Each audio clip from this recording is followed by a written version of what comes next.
Assalamualaikum warahmatullahi wabarakatuh. Perkenalkan, kami dari kelompok 9 akan mempresentasikan tentang analisis pengolahan limbah farmasi di rumah sakit dalam upaya pencegahan pencemaran lingkungan di wilayah DKI Jakarta, yaitu dengan anggota saya sendiri, Silvi Puspita Nurasan, dan teman saya Jalpa Jahira. Untuk materi yang pertama, itu akan disampaikan oleh Jalpa. Adapun latar belakang pemilihan judul ini, yang pertama, rumah sakit menghasilkan limbah yang berpotensi mencemari lingkungan dan membahayakan kesehatan. Limbah farmasi termasuk ke dalam B3, yaitu bahan berbahaya dan beracun karena bersifat toksis sehingga dapat menimbulkan dampak negatif bagi lingkungan dan kesehatan, termasuk memicu resistensi antibiotik. Oleh karena itu, limbah farmasi memerlukan pengelolaan khusus dan tidak boleh dibuang sembarangan. Adapun pemilihan DKI Jakarta karena didasarkan pada perannya sebagai pusat kebijakan inovasi dan pengembangan sistem kesehatan di Indonesia. Praktik pengelolaan limbah di rumah sakit di wilayah ini sering dijadikan sebagai acuan bagi daerah lain. Rumusan masalahnya, bagaimana pengelolaan limbah di rumah sakit di DKI Jakarta? Yang kedua, apakah pengelolaan limbah di rumah sakit telah sesuai dengan standar dan regulasi yang berlaku? Lalu apa saja kendala yang dihadapi dalam pengelolaan limbah di rumah sakit di wilayah Jakarta? Adapun tujuannya, mengetahui sistem pengelolaan limbah di rumah sakit di DKI Jakarta.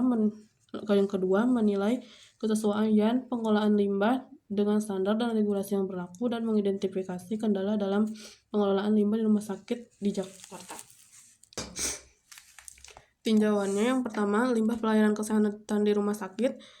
Limbah berupa padat, cair, dan gas dari aktivitas medis dan non-medis. Limbah farmasi meliputi obat kadaluarsa, sisa obat, bahan kimia, dan kemasan terkontaminasi, termasuk B3 karena bersifat toksik dan berpotensi menyebabkan pencemaran serta resistensi. Yang kedua, pengolahan limbah di rumah sakit.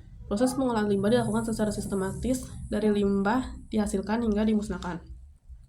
Tahapannya pemilahan sesuai jenis, seperti jenisnya infeksius, non-infeksius, dan B3. Lalu pengumpulan, penyimpanan sementara, pengangkutan, serta pengelolaan atau pemusnahan. Pengelolaan disesuaikan dengan jenis limbah untuk mengurangi bahaya. Tujuannya untuk pencemaran dan risiko kesehatan. Yang keempat, regulasi pengelolaan limbah rumah sakit. Mengacu pada Permenkes RI nomor 18 tahun 2020 sebagai dasar pengelolaan limbah medis. Selanjutnya, pengelolaan dilakukan secara internal dan eksternal sesuai ketentuan, melibatkan pemerintah serta pengawasan dan pelaporannya. Selanjutnya itu ada metode ada 3, yaitu penelitian deskriptif dengan pendekatan kualitatif melalui standar literatur. Ada data diperoleh dari jurnal dan regulasi, analisis data secara deskriptif dengan mengidentifikasi dan membandingkan informasi untuk melihat pola kesesuaian dan kendala. Ada hasil dan pembahasan. Berdasarkan penelitian Basuki et al. 2018, pengelolaan limbah dilakukan melalui pemilahan, IPAL, dan pemusnahan. Limbah cair diolah hingga memenuhi baku mutu limbah padat termasuk B3 farmasi dimusnahkan dengan insinerator atau dibakar atau pihak ketiga berizin. Namun belum optimal karena keterbatasan SDM, sarana prasarana, dan peningkatan volume limbah.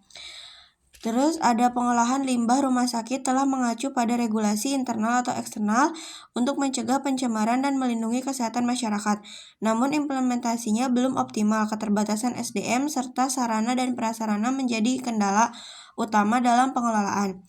Ada kepatuhan petugas dan sistem pengawasan sangat mempengaruhi aktivitas, tetapi masih terdapat ketidaksesuaian di lapangan.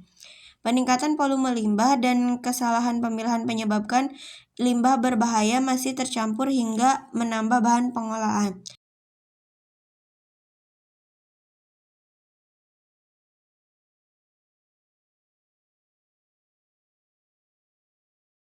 Kesimpulannya ada 3. Yang pertama, pengolahan limbah sudah dilakukan hingga tahap akhir, termasuk limbah farmasi B3. Yang kedua, sudah sesuai regulasi namun belum optimal pada pemilahan dan pengangkutan. Yang ketiga, itu terkendala SDM, fasilitas, kepatuhan, dan peningkatan volume limbah. Apakah ada yang mau ditanyakan? Iya. Perkenalkan, nama saya Mala Azahra. Izin bertanya, apa saja tahapan pengelolaan limbah rumah sakit? Terima kasih. Oke. Apa ada lagi? Bagaimana cara pengelolaan limbah cair di rumah sakit? Oke, silakan. Ada yang mau tanya lagi? Saya, Ya. perkenalkan, nama saya Aprilia Maulida Priyatna dari kelompok 11. Apa kendala utama dalam pengelolaan limbah rumah sakit? Oke. Izin menjawab pertanyaannya dari pertanyaannya, apa saja tahapan pengelolaan limbah rumah sakit? Tahapan pengelolaan limbah meliputi pemilahan limbah berdasarkan jenisnya, seperti infeksius dan non-infeksius, lalu pengumpulan, penyimpanan sementara di TPS, pengangkutan, pengolahan menggunakan IPAL atau insenerator, hingga pemusnahan akhir oleh pihak berizin. Jelas, Temala? Jelas, terima kasih, Jalsa. Izin menjawab pertanyaan dari Dewa. Bagaimana cara pengolahan limbah cair di rumah sakit? Limbah cair diolah menggunakan instalasi pengolahan air limbah atau IPAL melalui proses penyaringan, pengendapan, dan pengolahan biologis hingga kadar pencemar seperti pH, BOD, COD, dan mikroorganisme memenuhi standar baku mutu sehingga aman dibuang ke lingkungan. Apakah sudah jelas, Dewa? Ya, terima kasih. Ya, izin menjawab pertanyaan dari April. Apa kendala utama dalam pengolahan limbah rumah sakit? Kendala utama meliputi keterbatasan SDM yang kompeten, sarana dan prasarana yang belum memindai, tingginya volume limbah, serta kurang optimalnya kepatuhan dan pengawasan prosedur pengolahan limbah. Apakah jelas, April? Ya. Oke, terima kasih. Sekian dari kelompok kami. Wassalamualaikum warahmatullahi wabarakatuh.